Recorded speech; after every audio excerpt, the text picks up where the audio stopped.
أهلا بيكم يا جماعة. النهاردة هنتكلم في موضوع مهم قوي وهو الكولكشنز في الدوت نت.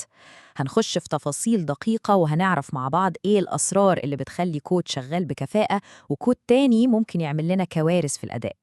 خلينا نبدأ على طول بسؤال ممكن يكون هو اللي بيفرق بين سينيور وديفلوبر عادي في أي مقابلة شغل. فالإجابة الصح للسؤال ده هو مفتاح الشرح بتاعنا النهاردة، وطبعا هنجاوب عليه بالتفصيل الممل. طيب دي الخريطة اللي هنمشي عليها. هنبدأ من الأول خالص ونطلع درجة درجة في التعقيد ونشوف أمثلة عملية، وفي الآخر هنلخص كل ده في دليل واضح يساعد أي حد ياخد القرار الصح. تمام، يلا بينا نبدأ الرحلة ونحط رجلينا على أول وأهم مفهوم، وهو المجموعات أو زي ما بنقول عليها الكولكشنز. بكل بساطة كده الكولكشنز دي هي الحاويات اللي الدوت نت بينظم فيها أي مجموعة بيانات. يعني بدل ما كل حاجة تبقى لوحدها بنلمهم في مكان واحد، بيسهل علينا جدا إننا نضيفهم أو نمسحهم أو ندور عليهم. ودلوقتي هنتكلم عن حجر الأساس، الانترفيس اللي كل الكولكشنز في الدوت نت مبنية عليه. الاي انيومرابل ده هو أبسط شكل ممكن. هو عبارة عن وعد. وعد بإيه؟ وعد إنك تقدر تلف على العناصر اللي فيه واحد ورا التاني باستخدام فور each loop. بالظبط زي ما يكون معاك لستة طلبات، كل اللي تقدر تعمله إنك تقراها من أولها لآخرها. أهم نقطة فيه إنه كسول، يعني بيعمل deferred execution، مش بيحمل أي داتا فعلية إلا لما تطلبها منه صراحة. ودي نقطة قوة وفي نفس الوقت ممكن تبقى نقطة ضعف لو ما فهمناهاش صح. كويس قوي. دلوقتي خلينا نطلع درجة أعلى في الهرم ده ونشوف الانترفيسز اللي بتدينا إمكانيات أكتر فوق الانيومرابل. هنا بقى الموضوع بيكبر شوية. مع الاي كولكشن احنا مش بس بنلف على العناصر، لأ، ده احنا كمان بنبقى عارفين عددهم بالظبط عن طريق دوت كاونت، وكمان نقدر نضيف عناصر جديدة بدوت اد أو نشيل عناصر موجودة بدوت ريموف. بالظبط زي عربية التسوق، نقدر نحط فيها حاجات ونشيل منها ونعرف في أي لحظة فيها كام حاجة. الاي ليست بقى بيدينا اعلى مستوى تحكم ممكن جوه الميموري. بناخد كل مميزات اي كولكشن وفوقيهم بنضيف القدره الخارقه اننا نوصل لاي عنصر بشكل مباشر وفوري عن طريق الاندكس بتاعه. زي ما تكون في مخزن كبير ومنظم وتقدر تقول انا عايز الحاجه اللي في الممر رقم 5 الرف الثالث وتجيبها في لحظتها. والسلايد دي بتلخص الهرميه دي بشكل عبقري، زي الدميه الروسيه بالظبط. كل واجهه بتحتوي اللي قبلها وتضيف عليها. انيومرابل هو القلب الصغير جوه، اي كوليكشن بتغلفه وتديله قدرات زياده، واي ليست بتغلفهم هما الاثنين وتدينا القوه الكامله للوصول المباشر. يبقى الخلاصه هنا ايه؟ الاختيار الصح بيعتمد على اللي محتاجينه بالظبط. لو كل همنا اننا نضيف ونمسح عناصر ومش فارق معانا نوصل للعنصر رقم كام، اي كوليكشن هتعمل المطلوب وزياده. لكن أول ما نحتاج نوصل للعنصر الخامس أو العاشر مباشرة، أو نرتب العناصر أو نبدل أماكنهم، يبقى لازم نروح لآي ليست. الاختيار الصح بيخلي الكود أنظف وأسرع. ودلوقتي وصلنا لأخطر وأهم جزء، الحتة اللي معظم كوارث الأداء بتحصل بسببها، الجزء اللي بيفصل بين الشغل على الداتا جوه الميموري والشغل عليها في الداتابيز. يا جماعة الجملة دي مش مبالغة خالص. أنا شفت ديفلوبرز شاطرين جدا بيتلخبطوا في النقطة دي. فهم الفرق ده مش بس هيخليك تكتب كود أحسن، ده ممكن يكون هو اللي ينجحك في أي انترفيو. وهنا بقى نيجي للفرق الجوهري، ركزوا معايا.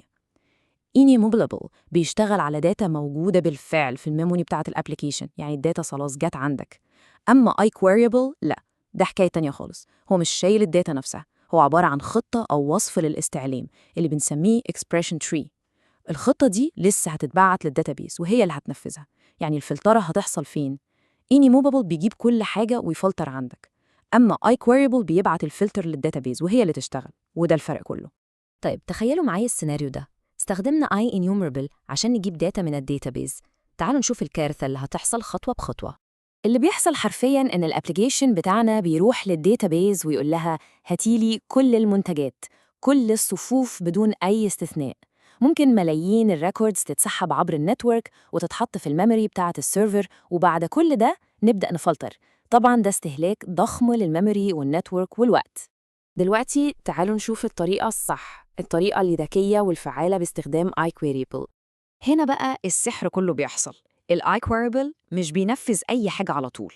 كل أمر بنضيفه زي .where أو .orderby هو مجرد تعديل في خطة الاستعلام دي. وفي الآخر خالص لما نكون محتاجين الداتا فعلاً، الانتيتي framework بيترجم الخطة دي كلها لاستعلام SQL ذكي ودقيق جداً، يعني بيبعت للداتابيز يقول لها لو سمحتي أنا عايز بس المنتجات النشطة اللي سعرها فوق 100، وبترجع بالبيانات دي بس، لا أكتر ولا أقل. يلا بينا نشوف الكلام ده عملي. الكلام النظري جميل، بس لما بنشوف الفرق في الكود المعلومة بتثبت أكتر بكتير. شوفوا السطر ده يا جماعة، بمجرد ما كتبنا .toList إحنا كأننا بنقول للiQueryable شكراً مهمتك خلصت، روح للداتابيز وهات لي كل حاجة دلوقتي وحطها في الميموري. وبعد ما كل ده يحصل نبدأ نفلتر. ده هو الخطأ بعينه اللي بنتكلم عنه. أما هنا الوضع 180 درجة. إحنا بنبني الاستعلام بتاعنا بهدوء. جملة where هنا بتضيف شرط على خطة الاستعلام، لكن مفيش أي كود راح للداتابيز لسه. الاستعلام الفعلي مش هيتنفذ إلا في الآخر خالص لما نستدعي toList أو نعمل for each، وساعتها هيتنفذ بأحسن شكل ممكن على السيرفر داتابيز. الفرق مش هزار يا جماعة، ومش مجرد تحسين بسيط. إحنا بنتكلم عن توفير ممكن يعدي 99% في استهلاك الميموري وفي حجم الداتا اللي ماشية في النتورك. ده الفرق بين أبليكيشن سريع وبيستجيب وأبليكيشن بيوقع السيرفرز. طيب في الآخر خالص وبعد كل التفاصيل دي، إزاي نلخص كل ده في دليل عملي يساعدنا نختار صح كل مرة من غير تفكير كتير؟ الجدول ده هو الخلاصة كلها، بسيط ومباشر جدا. لو بس هتلف على عناصر خليك في enumerable، محتاج تضيف وتمسح وتعرف العدد يبقى collection، محتاج توصل لعنصر معين بالإندكس بتاعه يبقى list. أما بقى لو بتكلم database مفيش اختيار تاني غير iQueryable عشان تضمن أعلى أداء. وبكده نكون وصلنا لآخر الشرح. السؤال الأخير ده مش مجرد سؤال، دي دعوة لكل واحد فينا إنه يرجع يراجع الكود اللي بيكتبه. المعرفة دي بتدينا مسؤولية كبيرة إننا نكتب تطبيقات قوية وفعالة. فكروا فيها كويس.